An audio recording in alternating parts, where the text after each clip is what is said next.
Good day, friends and viewers at home. It's another beautiful edition of Let's Talk About It Matters of the Heart, where we talk about matters that affect our physical health, our emotional health, and our spiritual health. I'm still Mary Oluwadunsin Oyeleke. Today in the studio, we'll be talking about something really very exciting. We'll be talking about why do women find it difficult to leave a toxic relationship. And today there's so many beautiful and elegant women in here that will be discussing this topic together. At my right hand to the extreme is Bakari Sandra. you're welcome, Dr. Bakari.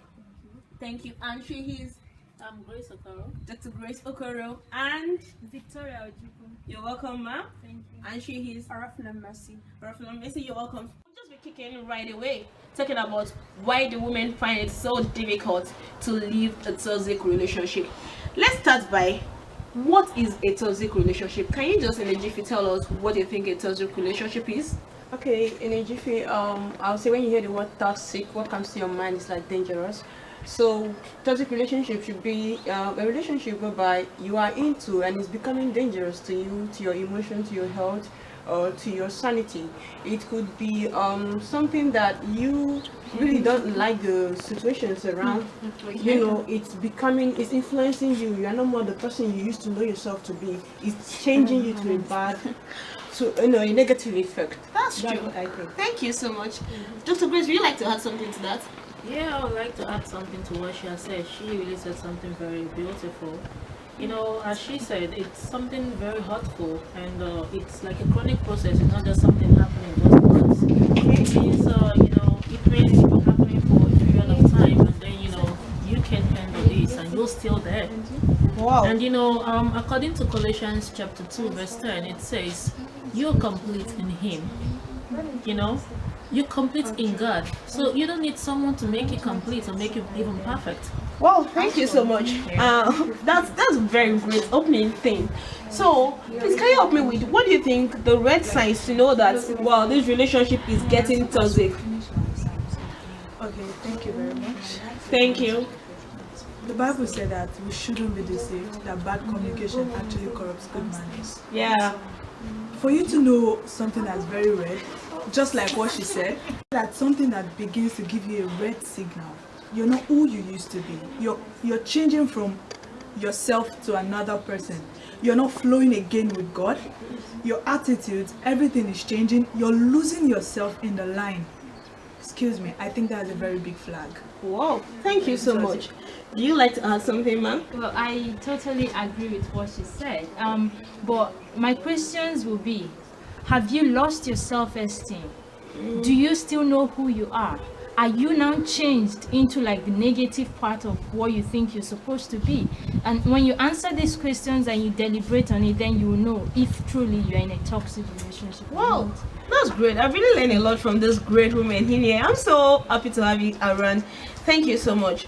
So my next question will be, why do women find it difficult to leave a toxic relationship even after they've gotten an understanding that this thing is eating me up, is bringing out what is not me, it's taking me towards a negative path?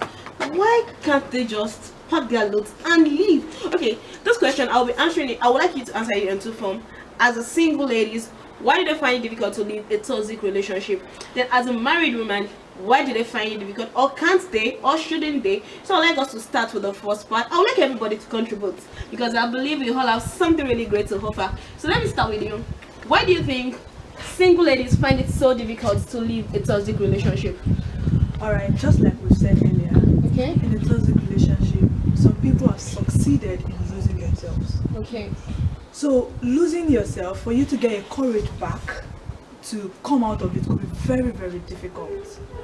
As women or as girls, ladies, sometimes we could be very emotional, thinking firstly, oh, if I leave this person, there's no other person for me.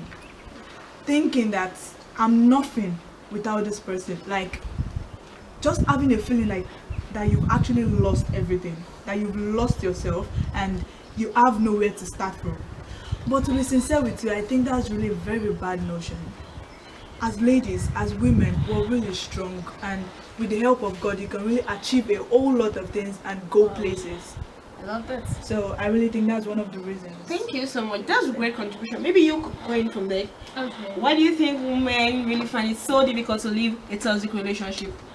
Well, I think often at times people get comfortable, like people get used to not being in the right state, that people forget that they are meant to be happy. People forget that being hurt and all the times being depressed and sober, it's not comfortable. You're meant to be happy. So people generally get used to just moving along, living everyday life, forgetting that they have purpose. So I think the main thing is people lose their purpose and they lose their self-confidence and all that. So basically that's what. Thank you so much. That's another wonderful. And you like to add something before Dr. Grace to rant it up there? Okay, why I find it, I think why people don't normally leave when it gets to that toxic point is, number one, I see it in another perspective. You know, sometimes we allow the society to define who we are, and there's no place that is like a norm that you should be in a relationship at first place, except maybe you want to marry. But let's pretend you are there, and one of the things I found out that makes people not to leave is because maybe there's some attachments, you know, benefits one might be getting. It could be maybe that person is your rock. You've seen that person, you build your world around that person. So now coming out is like as if something's about to crash. You don't want to start afresh again. Another thing that keeps people bound is fear, and you know, fear leads to not wanting to change even when change is necessary. So I feel it's fear and you know, loss of sense of who you are and the loss of identity. When you're desensitized to who you are, then you don't have any identity.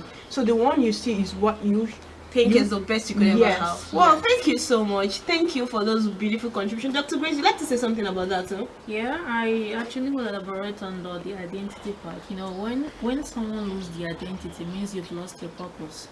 And in order for you to know what your purpose is, you have to have the manual, which is the Bible, which will give you a guide, you know, help you through to understand who you are and help you manage who you are. Because, you know, if you can't understand yourself, then you won't even recognize that you are in a toxic relationship. So first of all, the person has to understand that he or she is in a toxic relationship. You can talk to your spiritual father, you can talk to someone, and you know, if you can't discuss your problem with someone, then you can have a solution, you can solve this.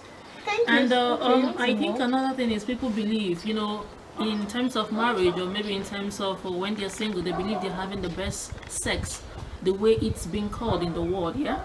So if they themselves don't get to understand that it's not all about the sex, God has ordained that even if you're in a relationship or even if you're married, you should move in the path God has ordained that it is should be. Thank you. Thank you so much. You want to add something? Yes, my addition to this is for married women. Okay. Yes, because I think why most married women don't leave their relationship, even if it's a toxic one. I think it's mainly because of the children. Like she said something about attachment. Yes, now they feel, oh, what happens to my kids? How would they get a father, for instance, or a mother? Because it could be both ways, yes? Yeah. So now people are concerned more about what would these children go through, which is a good consideration, of course. So I think all these are part of the things. And also people start thinking, how will I go back? How will I start again? Start all over again. Starting all over again, it's like a big problem. I think that is also part of the reason why people Wow. find it difficult. Thank you so much. Actually, she's dodging into our second part. I want us to talk about should a woman, a married woman, or a married man leave a toxic relationship? If they should, what should they do? What's the advice? How do you think they should go about it? Or why do you think they can't leave or they shouldn't leave? So let me start all about with you again. When you think about a married woman, do you think if they eventually, probably they make a mistake, let's agree they made a mistake, will you think they should leave that relationship? Or you think because they're married, it's for better, for worse, or you believe in separation, divorce? Let me just hear your view about that. Alright, thank you very much. You're welcome back. I'm not married. Okay. But sometimes they say that if you've not been in that shoes, you might not really have what to say. You might not really know how it feels and everything. But biblically, actually, I think the first thing that should be done is to take it to God in prayer. It could be very difficult changing a person because they said it's easy to build young children than to break an adult. I think the first thing that should be done is taking it in prayer. If both parties are ready to make a change, I say it again, if both parties are ready to make a change, they can actually take it to God in prayer. I think that's all I can say. Thank for you now. so much. Dr. Grace, would you like to add something? Yeah, she said a lot of stuff there. I also think you should, in such situation, you should be taken to a leader in the church who you can put you believe, this person can actually lecture you, tell you what to do. So going to someone above you to get an information, because I actually don't believe in divorce, because according to the Bible, you shouldn't even think of being divorced. So what you can do is that you can be separated for a while you figure things out, and not just while you're separated, you should put yourself in the presence of God to seek and to get an information, something for the now, to help you get along with what the situation is at the moment. Wow, thank you so much, everybody. And you want to add something to that too? Yes, I would like to add, in terms of married couples, like you said, I love that I'm not married. Yes, because sometimes we should acknowledge that. So, because people are watching and they are married and like, what does these people know? They are not even there. So we're not married, but by the Spirit of God and the grace of God upon us, like the Bible has taught us to some extent what to do at some certain times. And my opinion is that, example, and let me take it, I don't believe in divorce too. And some people are like, infidelity, he cheated on me or she cheated on me. If the cheating, you can handle it. To some people, it might not bring a toxic effect to them. But when someone is beating you, your life is at stake.